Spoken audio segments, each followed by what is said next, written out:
Naomi Brooks was just trying to survive a rainy day in Chicago when a chance encounter with billionaire Julian Hart changed everything. But when worlds collide, can love really bloom? Before we get into the story, comment below where in the world you are watching from today. The rain came down hard over Chicago that Thursday afternoon. Naomi Brooks pulled her thin jacket tighter around her shoulders as she hurried down Michigan Avenue with a paper grocery bag. Her dark brown hair was already damp, and her worn sneakers splashed through puddles on the sidewalk. "Just great," she muttered to herself, feeling the bottom of the bag starting to give way. Her phone buzzed in her pocket, and she knew without looking who it was. Her landlord, Mr. Patel, had been calling all week about the rent she was 3 weeks late on. With a deep breath, she answered, "Hello, Mr. Patel. Miss Brooks, this is the 4th time I'm calling. The rent was due." I know, Naomi said, trying to balance the grocery bag while holding her phone. "I promise I'll have it by next week. The flower shop had a slow month and I had to pay the suppliers first, or I wouldn't have anything to sell. I understand your situation, but I have bills to pay too. If you don't have the full amount by Monday, I'll have to start eviction proceedings." Naomi felt her throat tighten. "Please, Mr. Patel, my mom lived in that apartment for 15 years before she passed. I just need a little more time." "Monday, Miss Brooks, that's all I can do." The call ended, and Naomi blinked back tears. She had exactly $237 in her checking account, and the rent was $1,100. There was no way she could come up with that kind of money in 4 days. Lost in her worries, she didn't notice the tear in the grocery bag until it was too late. The bottom split open, sending apples rolling across the wet sidewalk. A carton of eggs smashed on the ground, and a loaf of bread landed in a puddle. "No, no, no!" Naomi cried, dropping to her knees to gather her groceries. People walked around, some looking annoyed that she was blocking the sidewalk. No one stopped to help. She grabbed for an apple that was rolling toward the street, just as a sleek black limousine pulled up to the curb. The apple bumped against the car's tire and stopped. Naomi froze, mortified. Great, now she was making a mess in front of some rich person. The rear door of the limo opened, and a tall man in an expensive suit stepped out. Instead of ignoring her or looking annoyed, he crouched down and picked up the apple. "Looks like you're having a rough day," he said, holding out the apple to her. Naomi looked up and felt her breath catch. She recognized him instantly from the business magazines and billboards around the city. Julian Hart, real estate mogul, and one of Chicago's most eligible bachelors. "I'm fine," she said quickly, taking the apple and avoiding his eyes. "Just clumsy." 2. Her surprise, Julian knelt beside her and started gathering the scattered groceries. "Let me help." "You don't have to do that," Naomi protested, embarrassed by her cheap groceries and the holes in her jacket sleeves. "Really, I can manage." Julian smiled, and Naomi couldn't help noticing how it softened his otherwise serious face. He had dark hair, neatly styled, and eyes that seemed to see right through her. "I insist," he said, collecting 2 more apples and the soggy bread. "Do you live nearby? I can give you a ride." Naomi shook her head quickly. "No thanks. I mean, thank you for helping, but I can walk." Julian looked at her, then at the rain coming down harder now. "At least take my umbrella," he said, reaching back into the limo and pulling out a large black umbrella. "I couldn't," Naomi said, but Julian was already opening it and holding it over her. "James," Julian called to his driver, "do we have a bag?" The driver quickly produced a reusable shopping bag with the logo of an expensive department store. Julian started placing Naomi's salvaged groceries into it. "Thank you," Naomi said quietly, finally accepting his help. "I'm Naomi, by the way, Naomi Brooks." "Julian Hart," he replied, though they both knew she already knew that. "Well, Mr. Hart, thank you for your kindness, but I should get going." Naomi took the bag from him, accidentally brushing his hand with hers. She felt a strange flutter in her stomach. Julian didn't move. "Are you sure I can't give you a ride? It's pouring." Naomi shook her head. "I'm only a few blocks away." That was a lie. She lived a mile and a half from here, but the last thing she needed was for someone like Julian Hart to see her rundown apartment building. Julian seemed reluctant to let her go. "Well, at least take this," he said, handing her his business card. "In case you need anything." Naomi looked at the embossed card. "Julian Hart, CEO, Hart Developments." "I won't, but thank you," she said, tucking it into her pocket. Their eyes met again, and for a moment, neither of them moved. Then Naomi stepped back, breaking the spell. "Goodbye, Mr. Hart." "Goodbye, Naomi Brooks," Julian said, standing still in the rain as she hurried away, clutching his umbrella. Back in her small apartment, Naomi peeled off her wet clothes and changed into dry ones. She looked around at the space she had shared with her mother until last year. The furniture was old but clean, the walls covered with family photos and her mother's collection of flower prints. It wasn't much, but it was home, at least for now. She put away the few groceries she had managed to save and made herself a cup of tea. The business card Julian had given her sat on the kitchen counter. On an impulse, she picked it up and ran, her fingers over the raised lettering. Julian Hart probably helped her out of pity, she thought. Men like him didn't look twice at women like her. She had learned that lesson the hard way with her ex-boyfriend, Derek. Derek had seemed so charming. At first, promising to help her invest her small savings so they could build a future together. Instead, he had taken off with $5,000, money that would have kept the flower shop afloat during the slow winter months. No, Naomi decided, she was better off alone. She tore Julian's card in half and dropped it in the trash. The next morning, Naomi opened Bloom and Grow, the flower shop her mother had started 20 years ago. The small store was tucked between a coffee shop and a bookstore on a side street off Michigan Avenue. The rent was high, but the location brought in tourists and downtown workers looking for fresh flowers. "Morning, Rosa," Naomi called to her. Part-time employee, an older woman who had worked with Naomi's mother for years. "You look tired, Mihija," Rosa said, eyeing Naomi with concern. "Did you sleep?" "Not much," Naomi admitted, between worrying about the rent and replaying her embarrassing encounter with Julian Hart. Sleep had been hard to come by. "Well, we have that big order for the Harrison wedding to finish by noon," Rosa reminded her. "That should take your mind off your troubles." Naomi nodded and got to work, losing herself in the familiar routine of cutting stems and arranging flowers. By noon, the wedding order was ready, 10 centerpieces and 5 bouquets.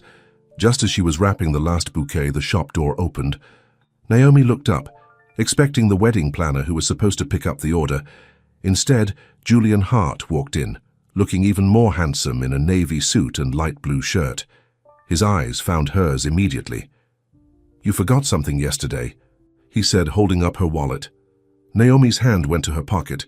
How had she not noticed it was missing? "I found it after you left," Julian explained. "Your address was on your license, but I thought it might be better to bring it to your workplace." He glanced around the shop. "The flower shop on your business card?" Naomi took the wallet from him, careful not to touch his hand this time. "Thank you, I didn't even realize it was gone." Julian smiled. "No problem. Nice place you have here." Naomi looked around the shop, seeing it through his eyes. The worn wooden floors, the vintage display cases, the buckets of flowers giving the small space a riot of color and fragrance. "It was my mother's," she said. "She passed away last year. Arifei." "Sorry," Julian said, and he seemed to mean it. An awkward silence fell between them. Naomi fidgeted with a ribbon on the counter. "Well," Julian finally said, "since I'm here, I might as well buy some flowers." "Oh?" Naomi raised an eyebrow. "For someone special?" Julian's eyes held hers. "Maybe. What would you recommend for someone you've just met but can't stop thinking about?" Naomi felt her cheeks grow warm. "That depends on what message you want to send." Julian stepped closer to the counter. "How about, 'I'd like to see you again'?" Naomi's heart raced, but warning bells were going off in her head. Men like Julian Hart didn't date women like her. There had to be some kind of angle. "I think you're in the wrong shop, Mr. Hart," she said coolly. "There's a high-end florist in the Gold Coast that would be more your style." Julian looked taken aback. "Did I say something wrong?" "No," Naomi sighed. "But let's be real, you're you and I'm—" She gestured at herself and the modest shop around her. "This." "And what's wrong with this?" Julian asked, genuine confusion in his voice. Before Naomi, could answer. The shop door opened again and the wedding planner bustled in. "Naomi, darling, are the Harrison flowers ready? We're already behind schedule." Naomi jumped into action, helping the woman load the flowers into her van. When she returned to the shop, Julian was still there, examining a bouquet of daisies. "My mother grew these in our backyard when I was a kid," he said quietly. "They were her favorite." Something in his voice made Naomi pause. Maybe there was more to Julian Hart than his money and his reputation. "Mine too," she admitted. "She always said they were the happiest flowers." Julian set the daisies down and looked at her, really looked at her, as if he was seeing something no one else had. Bothered to see. "Have dinner with me tonight," he said. It wasn't a question, but it wasn't a demand either. Every instinct told Naomi to say no. Men with money had only ever brought her trouble. But there was something in Julian's eyes that made her hesitate. "Just dinner," he added, "at a restaurant of your choosing." Naomi thought about her empty refrigerator, her overdue rent, and all the reasons why mixing with someone from Julian's world was a bad idea. "Okay," she heard herself say, "but I picked the place and we split the bill." Julian looked like he wanted to argue about the bill but thought better of it. "Deal, I'll pick you up at 7. After he left, Rosa emerged from the back room with a knowing smile. "So, the handsome man in the expensive suit, he likes you. He's just being nice," Naomi insisted, but her stomach was doing flips. "Nice men in expensive suits don't look at women the way he was looking at you just for being nice," Rosa said with a wink. That evening, Naomi stood in front of her small closet, trying to find something suitable for dinner with one of Chicago's wealthiest bachelors. She settled on a simple blue dress that her mother had given her for her last birthday. It wasn't designer, but it was pretty and made her eyes look more blue than gray. At exactly 7 o'clock, there was a knock on her door. Naomi took a deep breath and opened it. Julian stood there holding a small bouquet of daisies. He had changed into dark jeans and a light sweater that made him look more approachable than his business suits. "Hi," he said, looking a little nervous, which surprised her. "These are for you." Naomi took the flowers, touched by the simple gesture. "Thank you. Come in for a minute while I put these in water." Julian stepped inside, looking around her apartment with interest. Naomi waited for him to make some comment about how small it was, but he didn't. "I like your place," he said instead. "It feels like a home." Naomi looked at him sharply, trying to detect any hint of condescension, but found none.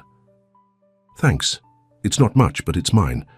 Well, as long as I can keep paying the rent." Julian's eyes softened.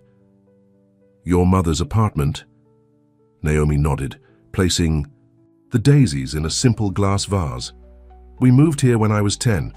She gave up a lot to keep this place." She paused, wondering why she was telling him this. "Anyway, should we go?" Julian followed her out, and Naomi was relieved to see there was no limo waiting. Instead, a sleek black Audi was parked at the curb. "I thought you might be more comfortable without the driver tonight," Julian explained, opening the passenger door for her. As they drove, Naomi directed him to a small Italian restaurant in her neighborhood. It was nothing fancy, but the food was good and the prices reasonable. "I come here a lot," she admitted as they sat down. "The owner, Mario, was friends with my mum." As if on cue, a large, friendly man approached their table. "Naomi, Bella, and you bring a friend tonight," Naomi smiled. "Mario, this is Julian. Julian, this is Mario, the best chef in Chicago." Mario beamed at the introduction. "For you, my special table, and wine on the house." Julian thanked him, looking genuinely pleased at the warm welcome. As they settled in, Naomi studied Julian across the table. "You seem different tonight," she observed. "More relaxed." Julian loosened his shoulders. "Work mode off. I don't get many chances to just be me." "And who is that?" Naomi asked. "The real Julian Hart?" Julian looked thoughtful. "I'm still figuring that out myself. My father had very specific ideas about who I should be. Since he died 2 years ago, I've been running his company the way he would have wanted, but sometimes I wonder if that's what you want?" Naomi finished for him. Julian nodded, looking surprised at her insight. "Exactly. What about you? Was the flower shop always your dream?" Naomi took a sip of her wine. No, actually, I was studying to be a teacher when Mom got sick. I came home to help with the shop, and after she died, I couldn't bear to let it go. It was her dream, and now it's all I have left of her. Their food arrived, and the conversation flowed easily. Julian told her about growing up as the son of a demanding businessman, about his love for architecture that his father had dismissed as impractical, about his younger sister who was traveling the world against their father's wishes.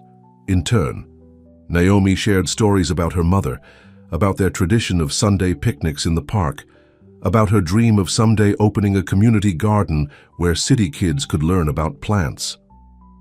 By the time they finished their tiramisu, Naomi realized she had laughed more in one evening than she had in months. Julian wasn't at all what she had expected.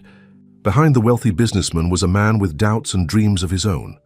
When the check came, Julian reached for it, but Naomi was faster. "We agreed to split it," she reminded him. Julian looked like he wanted to argue, but respected her wishes. As Naomi calculated her half, she felt a pang of worry about her dwindling bank account, but pushed it aside. Her pride was worth more than money. Outside, the night air was cool but no longer raining.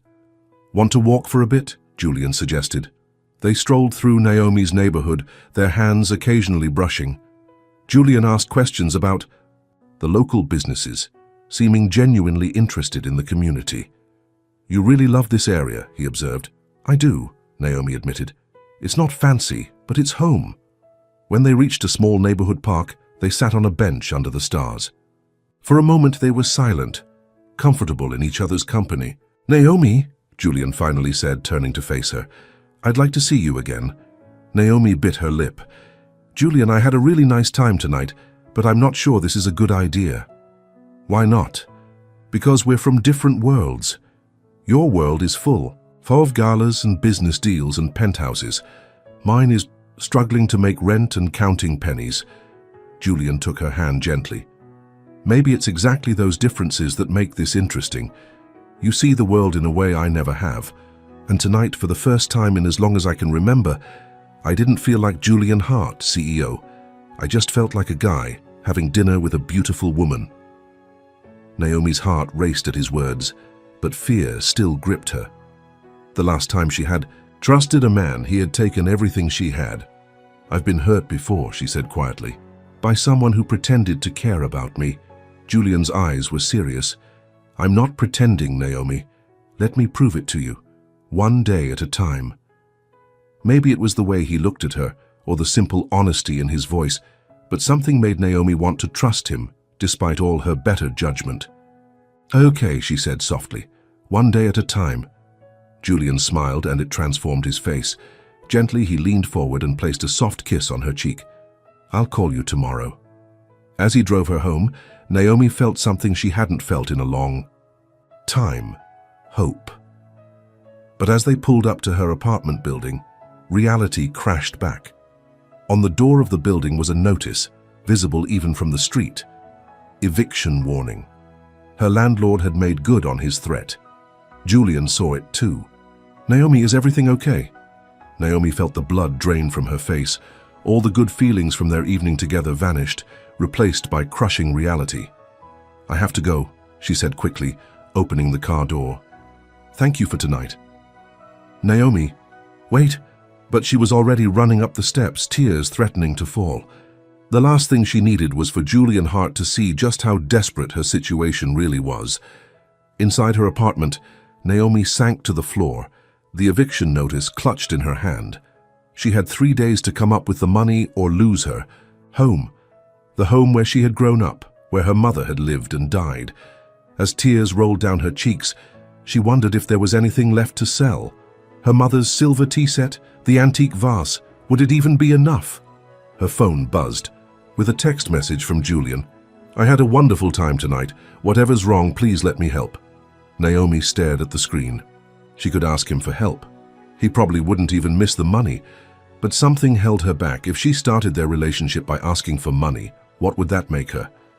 She turned off her phone without replying and cried herself to sleep on the couch, dreaming of daisies and a pair of kind eyes that seemed to see right through her. The next morning, Naomi woke up with puffy eyes and a stiff neck from sleeping on the couch. The eviction notice was still clutched in her hand, a cruel reminder of her reality. She forced herself out of the apartment early, not wanting to run into Mr. Patel. At the flower shop, she threw herself into work, arranging bouquets with mechanical precision while her mind raced through options. "You look terrible," Rosa said bluntly as she arrived for her shift. "What happened to the glow from yesterday? Did the handsome man turn out to be a frog?" Naomi managed a weak smile. "No, Julian was perfect, actually. It's my landlord. I have 3 days to come up with 3 months' worth of rent or I'm out." Rosa's face fell. "Oh, mija, how much do you need? How much do you—" "About $3,300, Naomi said, the number feeling like a weight on her chest. "I've been behind since winter." "I could lend you some," Rosa began, but Naomi shook her head firmly. "No, Rosa. You have your grandchildren to think about. I'll figure something out." The shop door chimed, and Naomi looked up to see Julian walking in, carrying 2 coffee cups. He wore a gray suit today, but his smile was warm and familiar. Naomi's heart did a little flip despite her troubles. "Good morning," he said, setting one of the coffees on the counter. "I thought you might need this." "Thank you," Naomi said, taking the cup. The rich aroma of good coffee, much better than the instant stuff she usually drank, filled her nose. Rosa looked between them with a knowing smile and discreetly moved to the back room. "You didn't answer my text last night," Julian said, his voice gentle. "I was worried." Naomi stared down at the coffee. "I'm sorry, I had a lot on my mind." "The notice on your door?" Julian asked directly. Naomi's head snapped up. "That's not your concern." "It is if it's upsetting you," Julian countered. "Naomi, please let me help." "I don't need your charity," she said, her pride making her voice sharper than she intended. Julian looked hurt. "It's not charity to help someone you care about."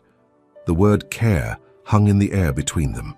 They had known each other less than 2 days, and yet something was growing between them, something that scared and thrilled Naomi in equal measure. "I hardly know you," she reminded him, though it felt like a lie. "Then get to know me," Julian said simply. "Come to my office today. I want to show you something." Naomi hesitated. She had a dozen arrangements to finish. "Just for lunch," Julian added. "1 hour. Then if you want me to leave you alone, I will." The sincerity in his eyes broke through her defenses. "Okay, 1 hour." Julian's face lit up. "Great. I'll send a car at noon." "I can take the bus," Naomi protested. Julian shook his head. "It's across town. Let me do this one thing for you." After he left, Rosa emerged from the back. "So, what did Prince Charming want?" "To have lunch," Naomi said, sipping the expensive coffee. "At his office," Rosa grinned. "Good. Maybe he can help with your rent situation." "I'm not asking him for money," Naomi said firmly.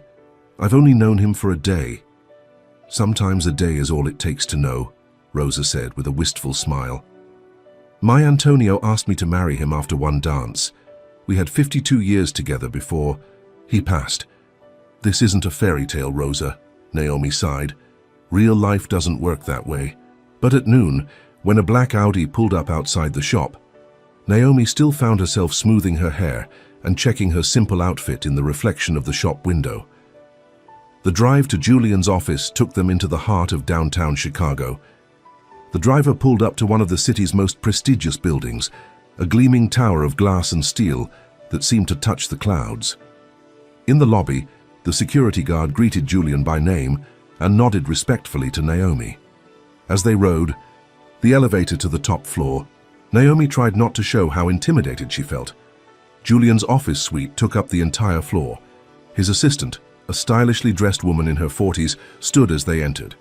"Mr. Hart, your 1 o'clock call to reschedule and the contracts for the Riverside project are ready for your signature." "Thank you, Diane. This is Naomi Brooks. We'll be having lunch in my office. No interruptions, please." Diane smiled warmly at Naomi. "Of course. It's nice to meet you, Ms. Brooks."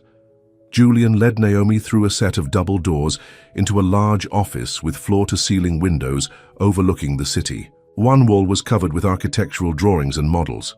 "Wow," Naomi breathed, looking out at the spectacular view. "So this is your world?" Julian shrugged. "Part of it." He pressed a button and a section of the wall slid open to reveal a Small dining area. A table was set for two with covered dishes waiting. "I hope you like Italian," Julian said. "I ordered from that little place down the street from your shop." Naomi recognized the containers from her favorite lunch spot. "You didn't have to go to all this trouble." "It's no trouble," Julian insisted, pulling out a chair for her. As they ate, Julian told her about the project he was most passionate about, a mixed-use development that would include affordable housing and community spaces. "My father would have hated it," Julian admitted. "He believed in luxury properties only. But I see a different future for the city." Naomi was surprised. "That doesn't fit your public image." "My public image is mostly created by the business press," Julian said. "They see what they want to see. My father's son continuing his legacy." After lunch, Julian led her to the wall of drawings. "This is what I wanted to show you." He pointed to a detailed sketch of a garden space, complete with raised beds, a greenhouse, and a small amphitheater. "The community garden for the new development," he explained. "When you mentioned your dream last night, it got me thinking. The plan already included green space, but not with any specific purpose. What if it became the teaching garden you talked about?" Naomi stared at the drawings. "You're serious?" "Completely," Julian said, his eyes bright with enthusiasm. "You have the knowledge and the passion. The project needs someone like you." "I don't have any experience with large-scale gardens," Naomi protested. "I just sell flowers." "You understand plants, and you understand people," Julian countered. "The rest you can learn. It's just an idea at this stage, but I wanted to share it with you." Naomi was touched. No one had taken her dreams seriously in a long time. "Thank you for showing me this," she said softly. Julian stepped closer to her. "There's something about you, Naomi Brooks. I can't explain it, but from the moment you were picking up apples in the rain, I haven't been able to stop thinking about you." His honesty took her breath away. "I'm just an ordinary person, Julian." "There's nothing ordinary about you," he said, reaching out to tuck a strand of hair behind her ear. The gentle touch of his fingers against her skin sent tingles down Naomi's spine. For a moment, she forgot about her troubles, lost in his gaze. The spell was broken by the buzz of Julian's intercom. He sighed and stepped back. "Mr. Hart, the Riverside investors are here early," Diane's voice announced. "I'll be right there," Julian replied. He turned to Naomi apologetically. "I'm sorry, this meeting is important." "It's fine," Naomi assured him. "I should get back to the shop anyway." "Can I see you tonight?" Julian asked. "I know a place with the best cheesecake in the city." Despite herself, Naomi smiled. "I'd like that." 7 o'clock, Julian suggested. "I'll pick you up at your place." As Julian walked her to the elevator, Naomi felt a mixture of excitement and fear. She was falling for him, and falling fast. But the eviction notice still loomed over her, a reminder that their worlds were vastly different. Back at the flower shop, Naomi found Rosa dealing with a rush of customers. She jumped in to help, grateful for the distraction. By closing time, Naomi was exhausted but still had the evening with Julian to look forward to. She hurried home to change, only to find Mr. Patel waiting in the hallway of her building. "Miss Brooks," he said, his expression stern. "I need to talk to you about the rent situation." Naomi's heart sank. "Mr. Patel, I'm working on it. I just need a little more time." He shook his head. "That's what I wanted to discuss. The strangest thing happened today. I received a check covering all your back rent, plus 3 months in advance." Naomi's mouth fell open. "What? From who?" "The envelope just had your name on it. Inside was a cashier's check, no name, no note. I assumed it was a relative helping you out." Naomi felt a cold shock of realization. Julian, it had to be. She had never told him exactly how much she owed, but it wouldn't be hard for someone with his resources to find out. "Thank you for letting me know," she said stiffly to Mr. Patel. "I'll look into it." Inside her apartment, Naomi paced furiously. How dare Julian pay her rent without asking? He had known her for all of one day, and already he was trying to fix her life with his money. When her doorbell rang at 7, Naomi yanked the door open, ready for a confrontation. Julian stood there, looking handsome in casual clothes, holding another small bouquet of flowers. You paid my rent, Naomi said without preamble. Julian's smile faded. I wanted to help. You had no right, Naomi said, her voice shaking. You don't even know me. I know enough to care about what happens to you, Julian said, stepping into the apartment. I saw how upset you were last night. So you threw money at the problem, Naomi demanded. Is that how you solve everything in your life, Julian? Just write a check and make it go away? Julian looked genuinely confused. I thought you'd be relieved. You were about to lose your home. That's not the point, Naomi cried, tears springing to her eyes. You didn't even ask me. You just decided I needed saving, like I'm some charity case. That's not how I see you at all, Julian protested. Then how do you see me? Naomi challenged him. Because from where I'm standing, it looks like you see a poor, struggling girl who needs a rich man to rescue her. Julian set the flowers down on the coffee table.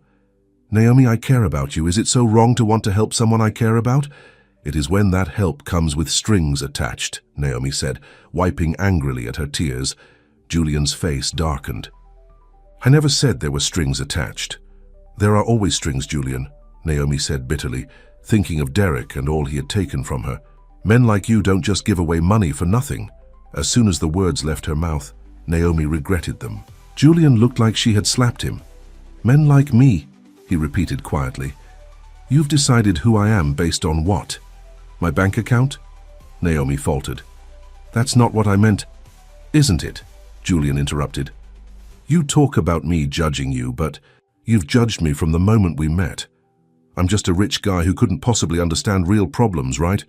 The hurt in his eyes made Naomi's anger deflate. Julian, keep the rent money, he said, turning toward the door. Consider it a gift, no strings attached. I won't bother you again. Wait, Naomi called as he reached for the doorknob. I'm sorry, I shouldn't have said that. Julian paused but didn't turn around.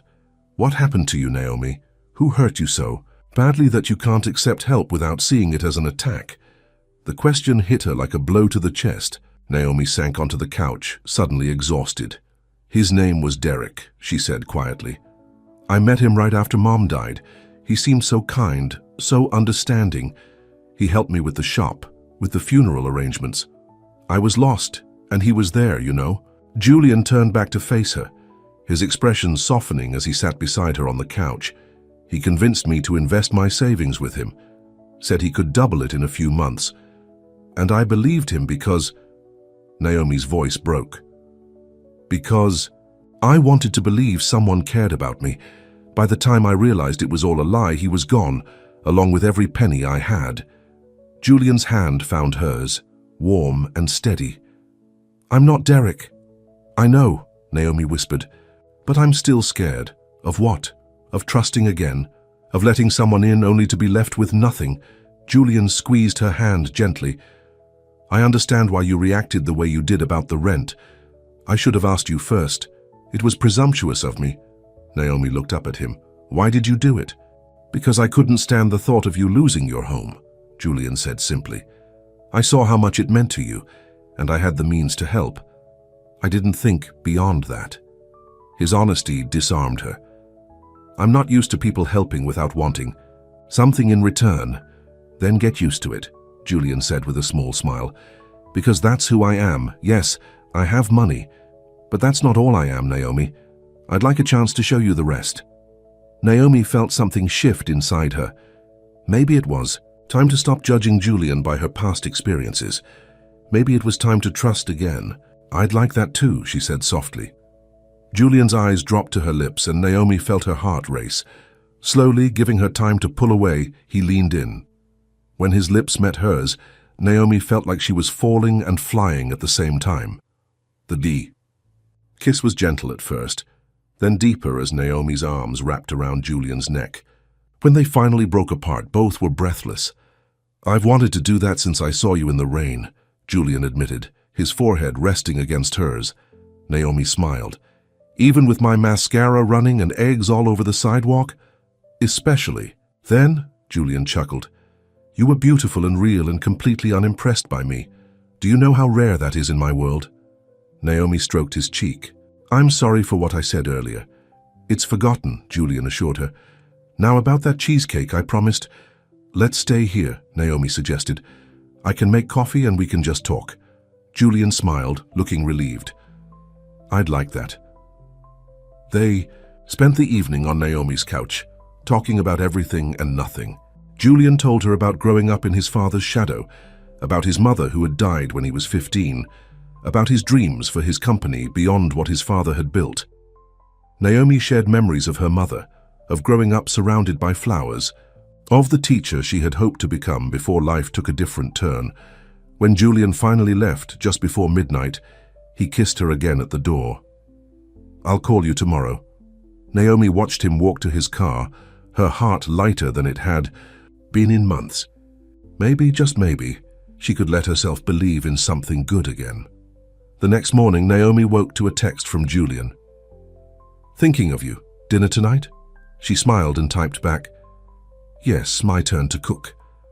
At the flower shop, Rosa immediately noticed her change in mood. So the handsome man fixed everything. Naomi smiled.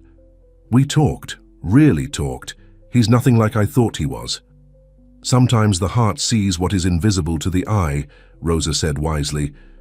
The morning passed in a blur of customers and flower arrangements. Around noon, the shop door opened and Naomi looked up, hoping to see Julian. Instead, a woman in expensive designer clothes stood there, surveying the small shop with barely concealed disdain. Can I help you? Naomi asked. The woman approached the counter.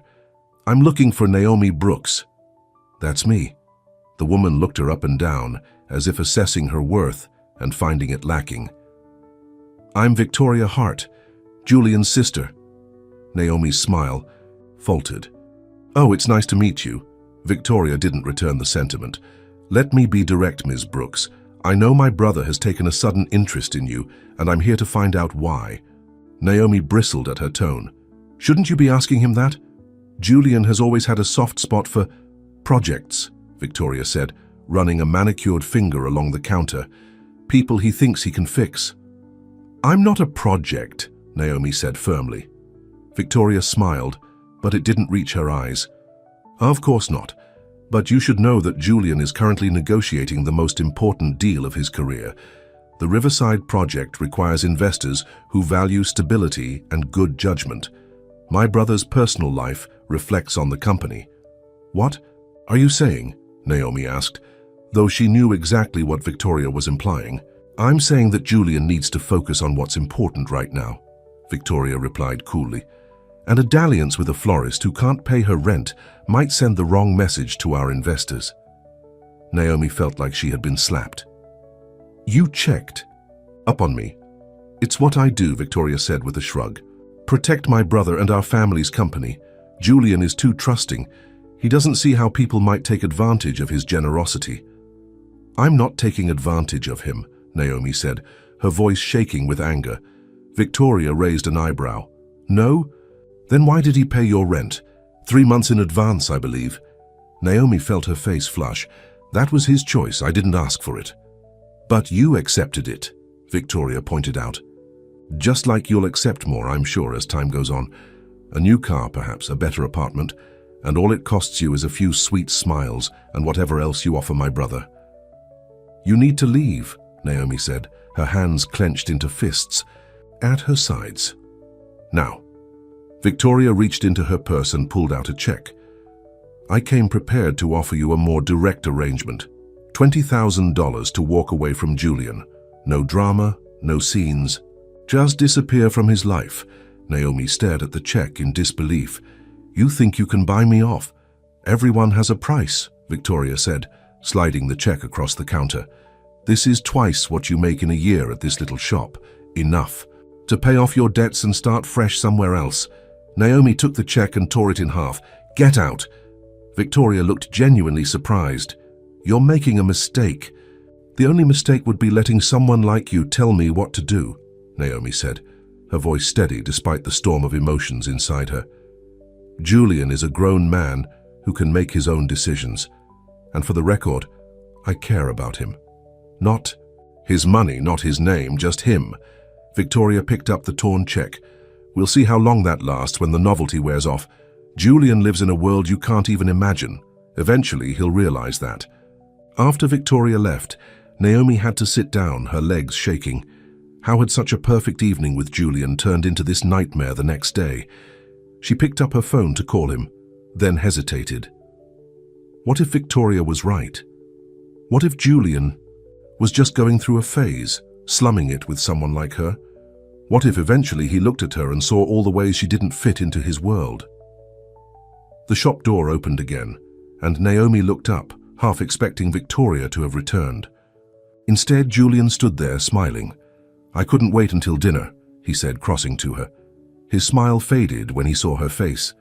"What's wrong? You look upset." Naomi hesitated, then decided on honesty. "Your sister was just here." Julian's expression darkened. "Victoria, what did she want?"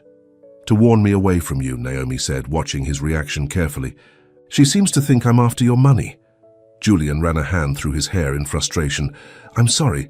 Victoria has appointed herself as the family gatekeeper since our father died. She means well, but she overstepped. She offered me $20,000 to disappear from your life," Naomi said quietly. Julian's face went from anger to shock. "She did what?" "Don't worry, I tore up the check," Naomi said, attempting a smile. "Apparently I'm bad for your image with investors." Julian took her hands in his. "Naomi, listen to me. Victoria doesn't speak for me, and she certainly doesn't make decisions about who I spend my time with. I'm sorry she upset you." "She didn't upset me," Naomi lied, "but she did make me think. Are we kidding ourselves, Julian? We come from completely different worlds." "Do we?" Julian challenged. "Or do we just have different bank accounts? Because when I'm with you, I don't feel like we're from different planets. I feel like I've found someone who sees me. Not my money, not my name, just me." His words echoed what Naomi had said to Victoria, and she felt her doubts begin to fade. "I do see you," she admitted softly, "and I like what I see." Julian's smile returned. "Then that's all that matters. The rest is just noise." He leaned down and kissed her, right there in the middle of her shop. Naomi forgot about Victoria, about their different worlds, about everything except the feeling of Julian's arms around her. When they broke apart, Julian pressed his forehead to hers. "I have to get back to a meeting, but I needed to see you." "Still on for dinner tonight?" Naomi nodded. "I'll make my mom's famous lasagna." "I can't wait," Julian said, kissing her once more before leaving. After he was gone, Naomi touched her lips, still tingling from his kiss. Maybe Julian was right. Maybe the rest was just noise. But as she remembered Victoria's cold assessment of her worth, a seed of doubt remained. Could someone like Julian Hart really love someone like her? Or was this all just a beautiful dream that would eventually end, leaving her heart in pieces once again? The scent of garlic and tomato sauce filled Naomi's small apartment as she prepared her mother's lasagna recipe. She had spent more money than she should have on good ingredients, wanting everything to be perfect for Julian. As she layered the pasta, cheese, and sauce, Naomi thought about Victoria's visit. Despite Julian's reassurances, doubt lingered in her mind. Could a relationship between people from such different worlds really work? The doorbell rang at exactly 7 o'clock. Julian stood there with a bottle of wine and a warm smile that made Naomi's heart skip. "Something smells amazing," he said, kissing her cheek as he entered. Naomi took the wine. "My mom's lasagna. It was her specialty." Julian looked around the apartment. "You've cleaned up. You didn't have to do that for me." "I wanted to," Naomi admitted. She had spent her lunch break tidying up, suddenly self-conscious about her modest home. As they sat down to dinner, Julian took his first bite of lasagna and closed his eyes in appreciation. "This is incredible," Naomi smiled, pleased. "My mum would have liked you, I think. She always said you could tell a lot about a person by how they enjoy food." "And what does my appreciation for your lasagna tell?" "You?" Julian asked playfully. "That you recognize quality when you taste it," Naomi replied. They ate and talked, falling into the easy rhythm they had established the night before. Julian told her about his day, about the Riverside project moving forward, about a difficult meeting with investors. Victoria was there, he mentioned casually. She seemed off today. Naomi tensed but tried not to show it. "Did you talk to her about her visit to my shop?" Julian nodded. After the meeting, she admitted what she did but didn't apologize. That's not Victoria's style. She's protective of you, Naomi said, trying to be fair. She's controlling, Julian corrected. Just like our father was. After he died, she took it upon herself to carry on his legacy, including dictating how I should live my life. What would your father have thought of me? Naomi asked, the question slipping out before she could stop it. Julian was quiet for a moment. Honestly, he wouldn't have approved. Not because there's anything wrong with you, but because you don't fit his idea of who I should be with. George, Hart had very specific ideas about suitable matches for his children. And what do you think? Naomi pressed. Julian reached across the table and took her hand. I think my father never understood what truly matters in life. He measured everything in dollars and prestige. I don't want to live that way. After dinner, they moved to the couch with glasses of wine. Julian put his arm around Naomi, and she leaned into him, feeling safe and content. Tell me more about your dream for the community garden, Julian said. I want to hear everything. Naomi's eyes lit up as she described her vision. I'd want to teach children about where food comes from, how to grow things with their own hands. So many city kids never see a vegetable that isn't wrapped in plastic. You'd be an amazing teacher, Julian said, watching her face as she spoke. Your passion shows in every word. Naomi blushed under his gaze. It's just a dream. It doesn't have to be, Julian said seriously. I meant what I said yesterday. The Riverside project needs someone with your vision. Naomi hesitated. Is that why you're interested in me? Because I fit into your project plans? Julian looked surprised. Of course not. The project was already in motion before I met you. But when you told me about your dream, it was like a missing puzzle piece falling into place. He shifted to face her directly. Naomi, I'm interested in you because you're genuine. In my world, that's rare. People are always wanting something. From me, my money, my influence, my name. But you tear up checks and refuse help and insist on splitting the bill. Naomi smiled at that. I must seem very strange to you. Not strange, Julian said, brushing her hair back from her face. Refreshing, challenging, real. When he kissed her, Naomi felt herself melt into him. Everything else, her doubts, Victoria's, warnings, their different backgrounds, faded away in the warmth of his embrace. Later, as they lay curled together on the couch watching an old movie, Naomi found herself wondering how quickly life could change. A week ago she had been alone, struggling and closed off to the possibility of love. Now Julian Hart was in her life, opening doors she hadn't even known existed. What are you thinking about? Julian asked, noticing her faraway look. How unexpected. Life can be, Naomi replied honestly. If my grocery bag hadn't torn that day, Julian smiled. I believe some things are meant to be. Maybe not the bag tearing, but us meeting somehow, somewhere. Are you secretly a romantic, Julian Hart? Naomi teased. Only since I met you, he admitted, pulling her closer. The following week passed in a blur of work and evenings with Julian. He took her to dinner at exclusive restaurants where the staff knew him by name. She cooked for him in her small kitchen. They walked through the city, hand in hand, talking for hours about everything and nothing. At the flower shop, business picked up unexpectedly. A major hotel chain ordered weekly arrangements for their Chicago locations, and a wedding planner brought in 3 new clients. It's like our luck is finally changing, Rosa remarked, as they prepared the day's orders. Naomi smiled, thinking of Julian. Maybe luck had nothing to do with it. But she pushed the thought away, not wanting to believe Julian would interfere with her business without telling her. On Friday afternoon, as Naomi was closing the shop, a delivery truck pulled up outside. The driver carried in a large envelope, addressed to her. What's this? Naomi wondered aloud, opening it. Inside was a set of architectural drawings, the community garden from Julian's office, but with notable changes. The designs now included details that reflected exactly what Naomi had described to Julian. Raised beds, sized for children's hands, a butterfly garden, a small pond for aquatic plants. A note in Julian's handwriting read, "The investors approved. The garden addition.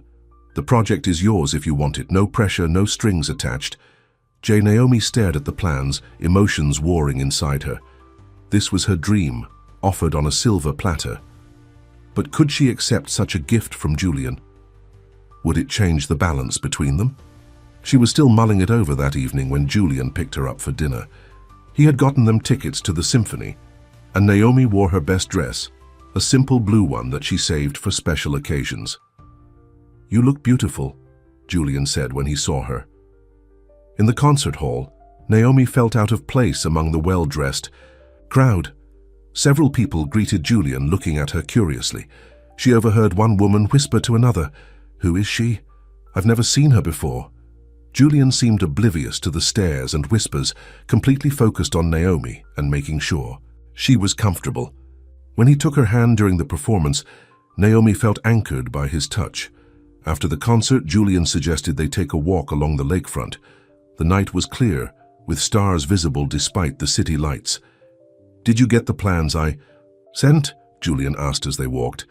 Naomi nodded. "Yes, they're beautiful, Julian. You incorporated everything I mentioned." "So, what do you think?" Julian prompted when she didn't continue. Naomi stopped walking and faced him. "I think it's an incredible opportunity, but I'm not sure if I should accept it." Julian frowned. "Why not?" "Because it feels like we're mixing business and personal. And because I'm not sure I'm qualified," Naomi admitted. Julian took both her hands in his. "First, you're more than qualified. You have the vision and the heart for it. Second, this isn't me giving you a job because we're together. The project needs what you can bring to it. If you want, you can interview with the board like any other candidate." "You'd do that?" Naomi asked, surprised. "I'd do anything to make you comfortable with this," Julian said seriously. "I believe in you, Naomi. But more importantly, I respect you. If you don't want the project, just say the word." Looking into his eyes, Naomi saw only sincerity. "I'll think about it." Julian nodded, accepting her answer without pushing. They continued their walk, the topic shifting to lighter things. When they reached a quiet spot overlooking the water, Julian suddenly seemed nervous. "What's wrong?" Naomi asked. Julian took a deep breath. "There's something I need to tell you. I've been putting it off because, well, I was afraid it might change things between us." Naomi felt a chill of fear. "What is it?" "The Riverside project is bigger than I've let on," Julian said. "If it succeeds, it will change my company completely, taking it in a new direction, focused on community development rather than luxury properties." "That sounds like a good thing," Naomi said, puzzled by his seriousness. "It is. But there's more," Julian continued. "My father's oldest friend, Lawrence Winters, controls a significant share of Hart Developments. He doesn't approve of the Riverside project. He thinks it's a mistake to move away from what my father built." "Can he stop you?" Naomi asked. Julian sighed. "He's been trying. He's lined up other board members against me. The only way to secure the project is for me to marry before my 30th birthday. Naomi blinked in confusion. "What? Why?" "It's in my father's will," Julian explained. "He left controlling interest in the company to me, but with conditions. Until I turn 30 or get married, Lawrence has veto power over major company decisions. My father believed marriage would make me more stable, more likely to preserve his legacy." Naomi felt like the ground was shifting beneath her feet. "When is your birthday?" 3 months from now," Julian said. "And you're telling me this now because—" Naomi felt her heart race as she trailed off, not daring to complete the thought. Julian took her hands again. "I'm telling you because I don't want secrets between us, not because I expect anything from you. We've only known each other for 2 weeks. I know that's not enough time to fall in love," Naomi finished for him. Julian looked vulnerable in a way she had never seen before. "Is it?" Naomi didn't know how to answer. Her feelings for Julian had grown so quickly, so intensely. But was it love? And even if it was it the kind of love that could sustain a marriage? "I care about you, Julian," she said carefully. "More than I thought possible in such a short time. But marriage is a huge step, one I'm not ready to consider yet." Relief crossed Julian's face. "I'm not asking you to marry me, Naomi, not right now. I just wanted you to know the whole situation. The Riverside project means everything to me, but I won't rush us to save it." "What will happen if you don't get married?" In time, Naomi asked. Julian shrugged. Lawrence will block the project. The affordable housing units will be replaced with luxury condos. The community spaces, including your garden, will be scaled back or eliminated entirely. That's not fair, Naomi said, anger rising on Julian's behalf. My father wasn't always fair, Julian said with a sad smile. But I've accepted the terms of his will. If I can't find a way to save Riverside as it is, I'll start over with a new project, one that Lawrence can't touch. Naomi was touched by his determination. You really believe in this, don't you? I do, Julian said simply.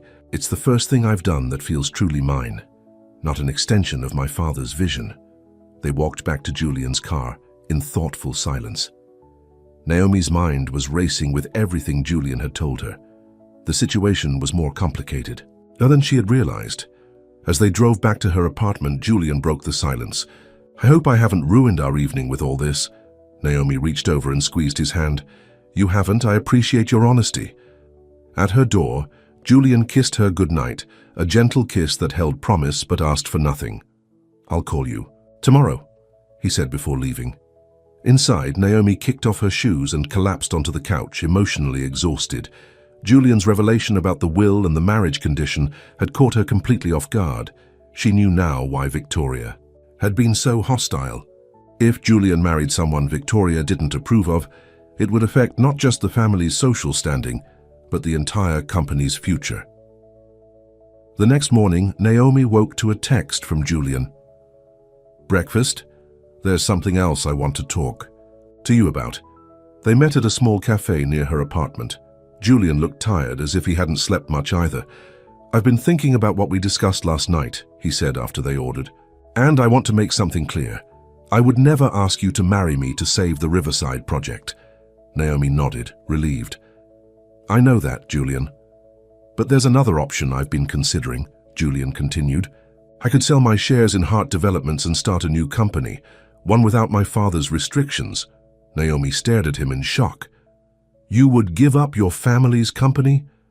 If that's what it takes to build something I truly believe in, yes, Julian said firmly. My father's legacy isn't sacred, Naomi. What matters is creating something meaningful, something that helps people. Have you talked to Victoria about this? Naomi asked.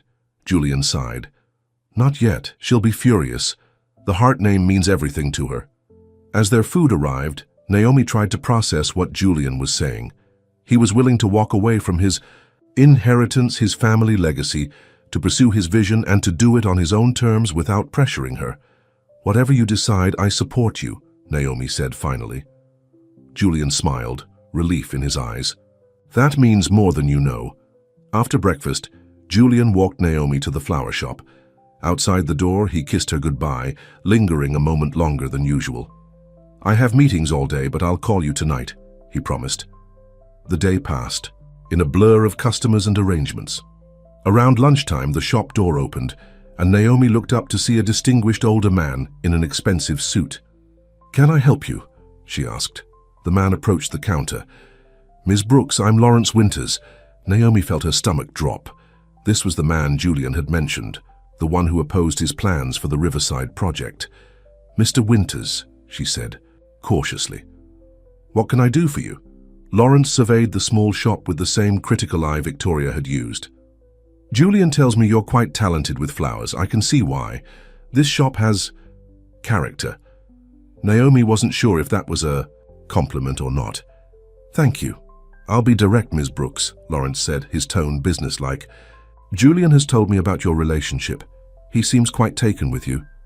The feeling is mutual, Naomi said carefully. Lawrence nodded. I'm sure it is. Julian is a catch by anyone's standards. Handsome, wealthy, kind-hearted to a fault.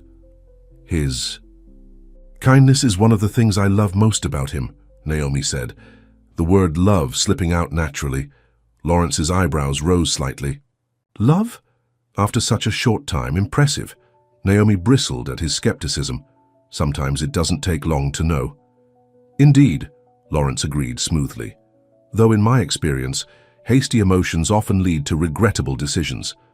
Is there something specific you wanted to discuss, Mr. Winters? Naomi asked, tiring of the verbal sparring. Lawrence's expression hardened slightly. Julian may have mentioned the terms of his father's will to you. He did, Naomi confirmed. Then you know the situation with the Riverside project, Lawrence continued.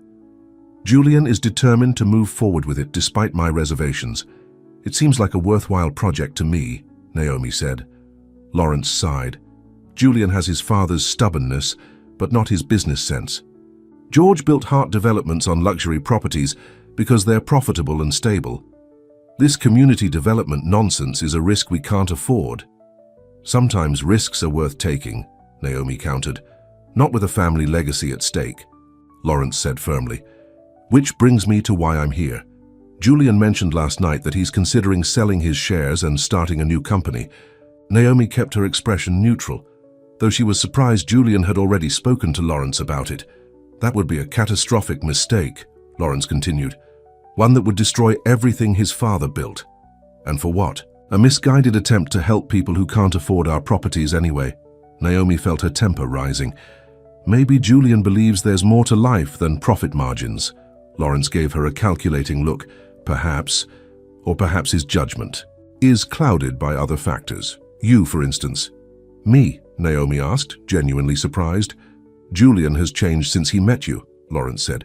He's more defiant, more willing to throw away everything for his ideals. He said the last word as if it left a bad taste in his mouth. I haven't asked Julian to change anything about his life, Naomi said firmly. Not directly, perhaps, Lawrence conceded. But your influence is clear.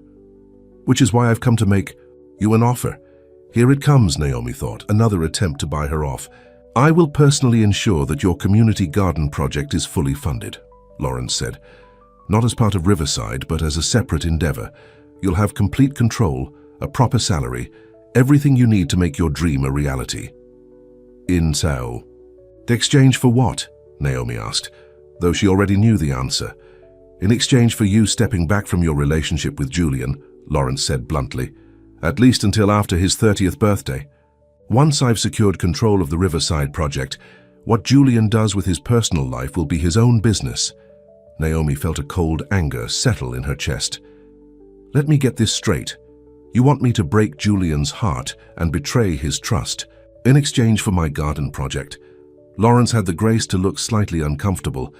I'm trying to protect Julian from making a mistake he'll regret for the rest of his life. By manipulating the woman he cares about, Naomi challenged. That doesn't sound like protection to me. You can't possibly understand what's at stake. Here, Lawrence said, his voice hardening. The Hart legacy spans generations. I understand perfectly, Naomi said, meeting his gaze without flinching. You want Julian to be just like his father, even if it makes him miserable. You care more about buildings and money than about the person Julian wants to be. Lawrence's face flushed with anger. You know nothing about Julian or what's best for him. You've known him for what? 2 weeks?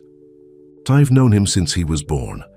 And in all that time, have you ever asked him what he wants? Naomi demanded. Or have you just assumed that what George Hart wanted is what Julian should want too? For a moment, Lawrence seemed taken aback by her direct question. Then his expression hardened again. This conversation is clearly pointless, he said, turning to leave. But remember this, Ms. Brooks. If Julian gives up his birthright for you, he will resent you for it eventually.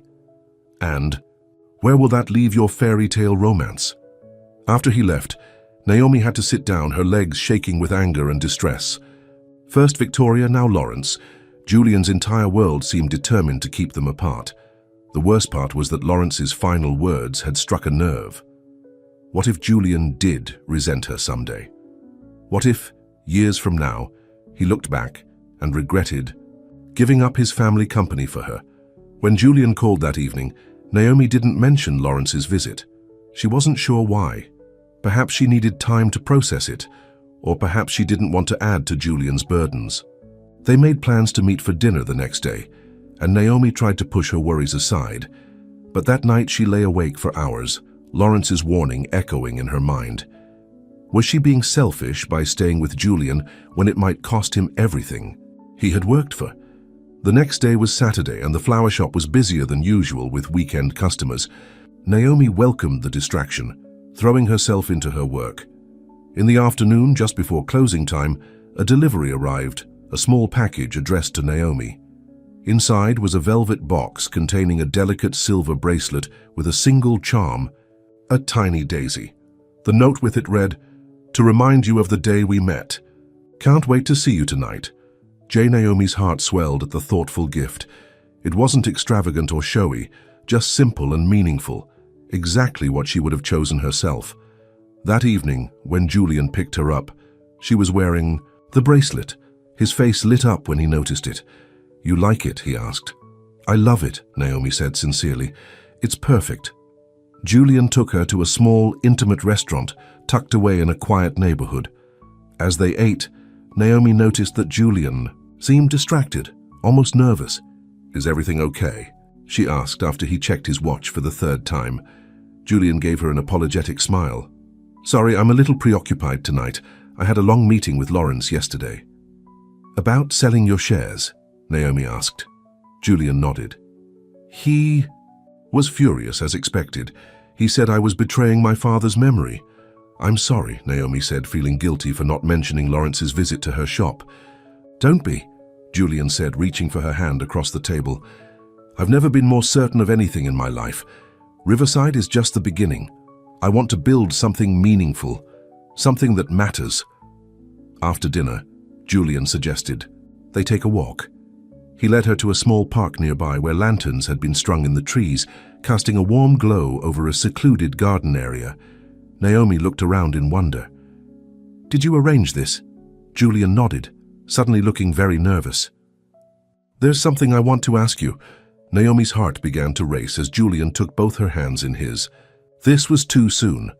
Way too soon for what she thought might be coming.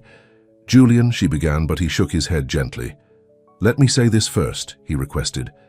"Naomi, these past weeks have been the most real, most honest time of my life.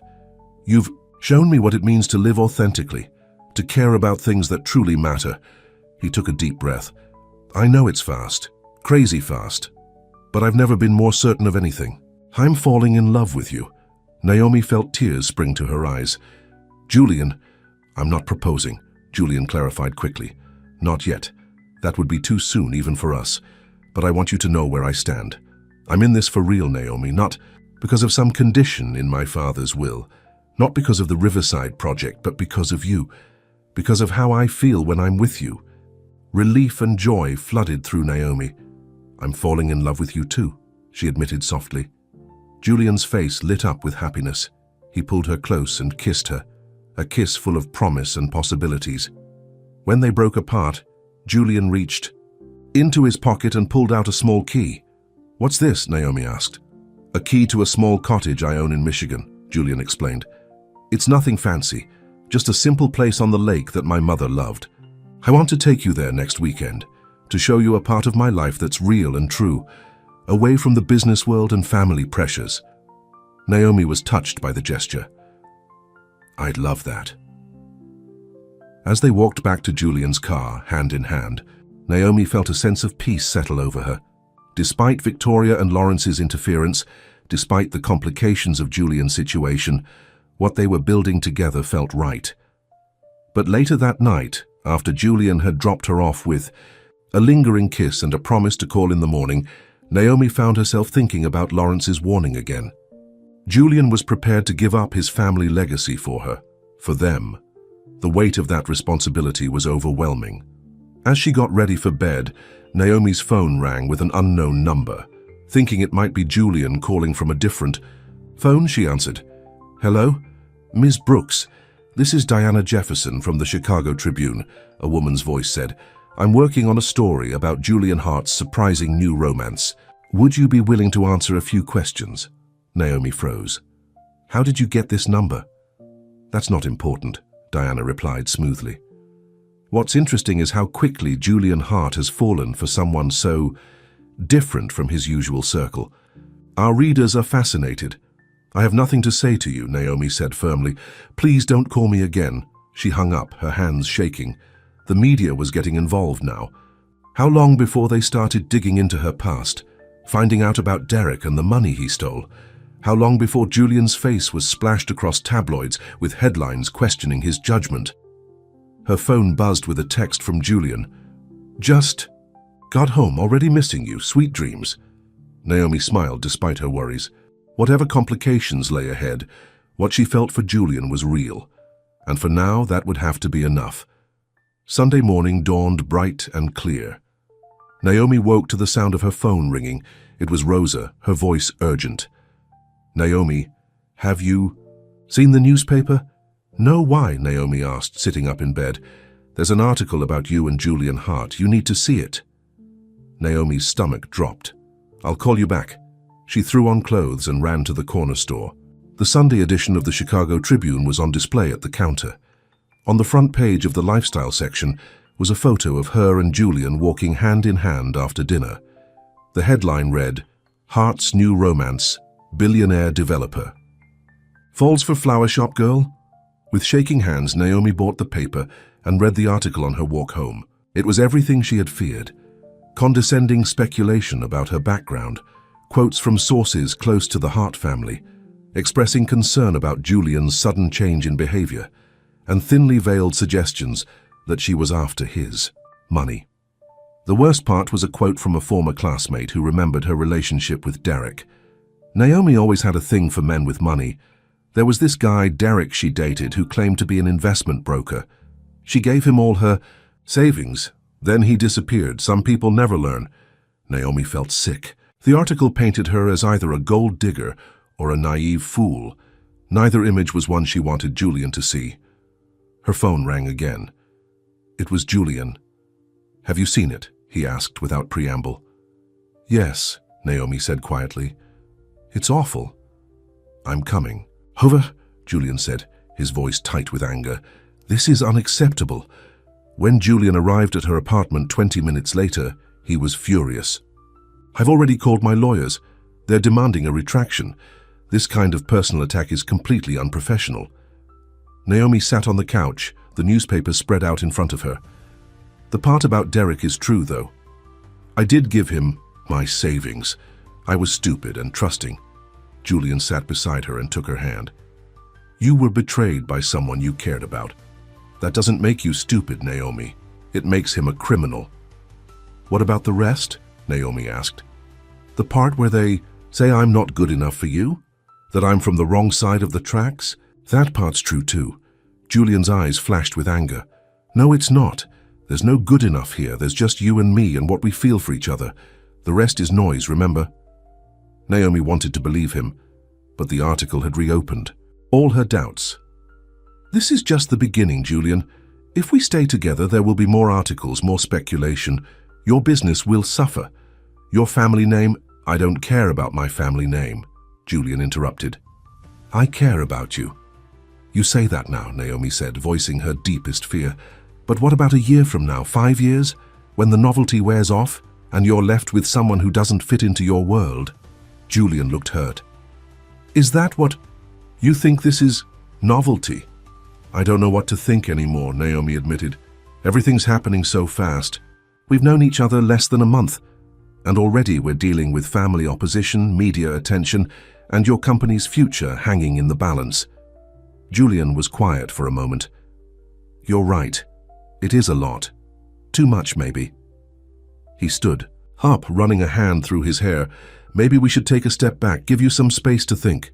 Naomi felt her heart crack. She hadn't expected him to agree so readily. "Maybe we should." Julian looked down at her, his expression pained. "Just tell me one thing, Naomi. Do you still want this? Us, despite everything?" "Because I do. More than anything." Naomi wanted to say yes, to throw herself into his arms and forget all the complications. But the newspaper article lay between them like a warning. Their worlds were colliding in ways that hurt them both. "I need time," she said finally, "to think about what all this means." Julian nodded, accepting her answer with dignity, though she could see the pain in his eyes. "Take all the time you need. I'll be here when you're ready to talk." After he left, Naomi curled up on the couch and cried. Everything had been so perfect, and now it was falling apart. The fairy tale was crashing into reality, and she didn't know if their newfound love was strong enough to survive. On Monday morning, Naomi threw herself into work, grateful for the distraction. But around noon, Victoria Hart walked into the flower shop, looking surprisingly subdued. "Miss Brooks," Victoria said formally, "may I speak with you in private?" Naomi nodded to Rosa, who discreetly moved to the front of the shop to help a customer. "If you've come to gloat about the newspaper article, I'm really not in the mood," Naomi said tiredly. Victoria shook her head. "Actually, I came to apologize." Naomi stared at her in surprise. "Apologize?" "The article," Victoria explained. "Those quotes from sources close to the family." That was Lawrence. "And me, we spoke to the reporter hoping to discourage your relationship with Julian." "Well, it worked," Naomi said bitterly. "Julian and I are taking a break." Instead of looking pleased, Victoria seemed troubled. "That's actually why I'm here. I saw Julian this morning. He's devastated. He agreed we needed space," Naomi pointed out, "because he thought that's what you wanted," Victoria countered. "Julian has never looked like this before, not even when our father died." Naomi felt a pang in her heart. "I didn't want to hurt him." "Then why did you?" Victoria asked directly. Naomi met her gaze. "Because I'm afraid I'll hurt him more in the long run. People like Lawrence and you made it very clear that I don't belong in Julian's world. The newspaper just confirmed it for everyone else." Victoria was quiet for a moment. "I was wrong," she finally said. "About you. About what Julian needs." Naomi raised an eyebrow skeptically. "What changed your mind?" "Julian did," Victoria admitted. "He told me this morning that he's selling his shares in Hart Developments. He's walking away from everything our father built because he believes you're worth it." "I never asked him to do that," Naomi said firmly. "I know," Victoria said. "That's what finally made me understand. You're not after his money or his name. You actually care about him. The real him, not the heir to the Hart fortune." Naomi felt tears well in her eyes. "I'm falling in love with him." Victoria nodded. "I can see that now. And Julian, I've never seen my brother like this. He's always done what was expected of him, followed our father's plan. But with you, he's found his own path. As his sister, I should be supporting that, not fighting it." "What about Lawrence?" Naomi asked. "He still opposes the Riverside project." "Lawrence is a dinosaur," Victoria said dismissively. "He wants to preserve my father's legacy exactly as it was. But Julian is right. The company needs to evolve." Victoria reached into her purse and pulled out a folder. "This is why I really came. It's a way to save Riverside without Julian having to sell his shares or rush into marriage." Naomi took the folder cautiously. Inside were legal documents, complex and filled with terms she didn't understand. "It's a voting trust agreement," Victoria explained. "If I add my shares to Julian's, we'd have enough voting power to override Lawrence. I was always entitled to shares in the company, but I let Julian handle everything after father died. Now it's time I took an active role." Naomi looked up in surprise. "You'd do that? Side with Julian against Lawrence?" Victoria nodded. "Family is more important than business. It took seeing Julian willing to give everything up for love to make me realize that." Naomi studied Victoria's face, looking for signs of deception. "Why show this to me instead of Julian?" "Because Julian won't take my help if he thinks you're gone for good," Victoria said bluntly. "He's being stubborn, saying none of it matters. Without you. So I need to know, do you love my brother enough to fight for him? Because if you don't, I'll tear up these papers right now and let him start over somewhere else." It was a moment of truth. Naomi thought about all the reasons she had pulled away from Julian, the differences in their backgrounds, the media attention, the family complications. Did any of that matter compared to what they were building together? "I love him," Naomi said firmly. "Enough to fight for him, for us." Victoria smiled, a genuine smile that transformed her usually stern face. "Then let's go find my stubborn brother and talk some sense into him." 30 minutes later, they were in Julian's office. He looked up in surprise when Naomi walked in with Victoria. "What's going on?" he asked, his eyes fixed on Naomi. "Your sister and I have been talking," Naomi said, "and I think we found a solution to the Riverside project issue." Victoria placed the folder on Julian's desk. "I'm adding my shares to yours Together we can outvote Lawrence. Julian looked stunned. Victoria, you always supported Father's vision. Why the change of heart? Because I've seen what you're willing to sacrifice for what you believe in and who you love, Victoria said. Father built this company for us, not for Lawrence Winters. It's time we ran it our way. Julian turned to Naomi. And you, what changed your mind? Naomi stepped closer to his desk. I realized that I was letting fear make my decisions. Fear of not fitting in. Fear of what people would say. Fear of not being enough for you in the long run. You've always been enough, Julian said softly. More than enough. I know that now, Naomi said. I love you, Julian Hart. All of you. The businessman, the dreamer, the man who stops to help strangers pick up their groceries in the rain. Julian stood and came around the desk, taking Naomi's hands in his. I love you too. These past two. Days without you have been the worst of my life. Victoria cleared her throat. I'll leave you two alone. The papers are ready to sign when you're ready. And Julian, I'm sorry for everything, including that awful newspaper article. After Victoria left, Julian pulled Naomi into his arms. I was so afraid I'd lost you. Never, Naomi promised, but we need to take things slowly, Julian. There's still so much we don't know about each other. Julian nodded. As slow as you want. All that matters is that we're together. The following weekend, Julian took Naomi to the lakeside cottage in Michigan as planned. It was a simple, rustic place, nothing like what she had expected from a man of Julian's wealth. Inside were family photos, worn, comfortable furniture, and shelves of old books. My mother loved it here, Julian explained as he showed her around. She said it was the only place she could be herself, away from the social pressures of being a Hart. That night, as they sat on the porch watching the sunset over the lake, Julian took Naomi's hand. I've been thinking about what you said about taking things slowly, he began, and you're right. We have plenty of time to figure out our future together. Naomi squeezed his hand. Thank you for understanding. But there is something I want to ask you, Julian continued. It's not a proposal, not yet, but I want you to know where I see us heading. From his pocket, he pulled out a small box. Inside was not a ring, but a key. This is a key to this cottage, Julian explained. My special place. I want it to be our special place, somewhere we can come to be ourselves, away from the noise of the city and the pressures of our different worlds. Naomi was touched by the gesture. I'd love that. Julian smiled. There's one more thing. I've drawn up papers for the community garden project. It's yours to run, independent of both our relationship and the larger Riverside development. No strings attached. Julian, I can't accept. Yes, you can. Julian interrupted gently. Your vision for that garden is exactly what the project needs. You'd be doing it on your own merit, not because of us.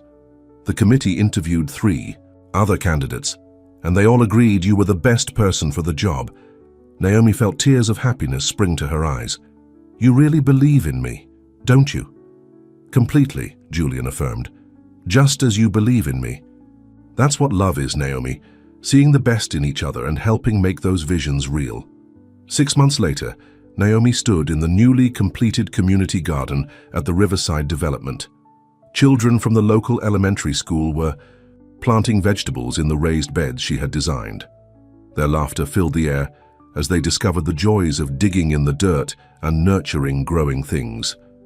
The garden had been a success beyond her wildest dreams. Already it had been featured in urban development magazines and was being used as a model for similar projects in other cities. Naomi had hired 2 assistants to help run the educational programs while she continued to manage Bloom and Grow.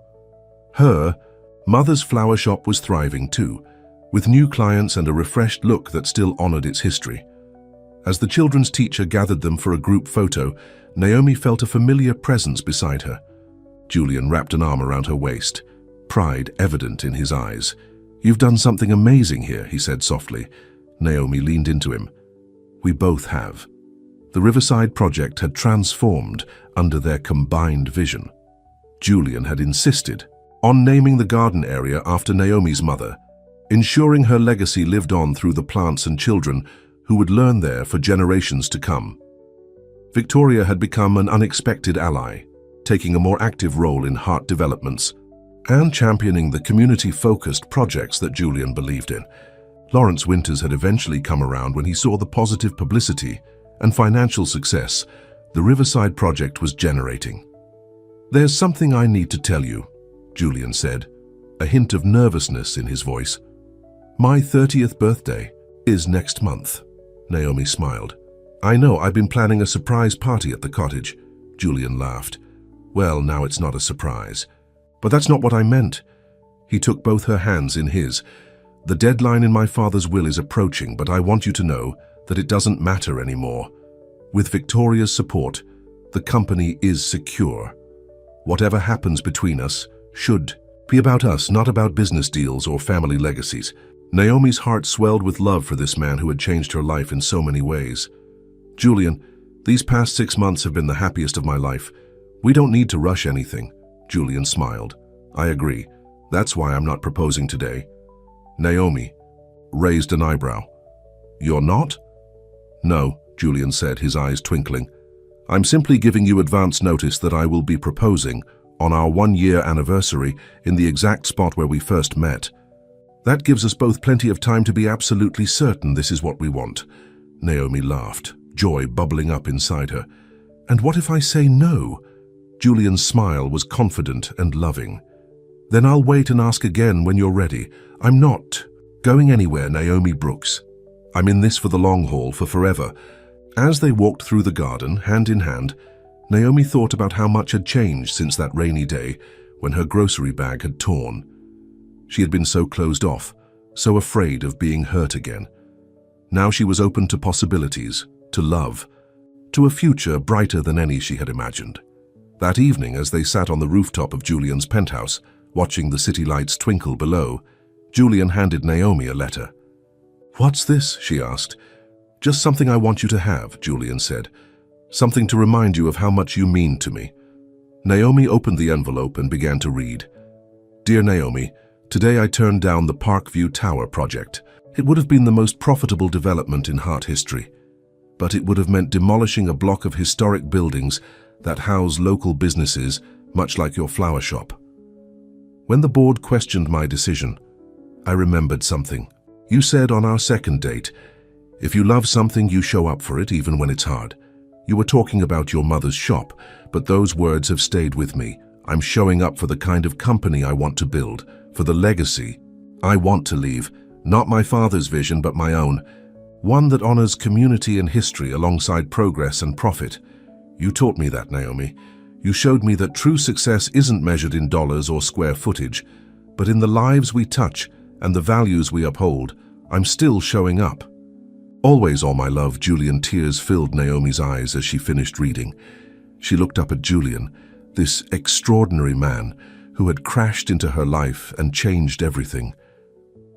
"I love you," she said simply. Julian pulled her close. "I love you, too, today, tomorrow, forever." As they kissed beneath the stars, Naomi knew that whatever challenges lay ahead, they would face them together. Their love story hadn't been easy or conventional, but it was real and true, built not on fairy tale fantasies, but on genuine understanding, respect, and the kind of love that showed up, even when it was hard. And in the end, that was worth more than all the fortunes in the world.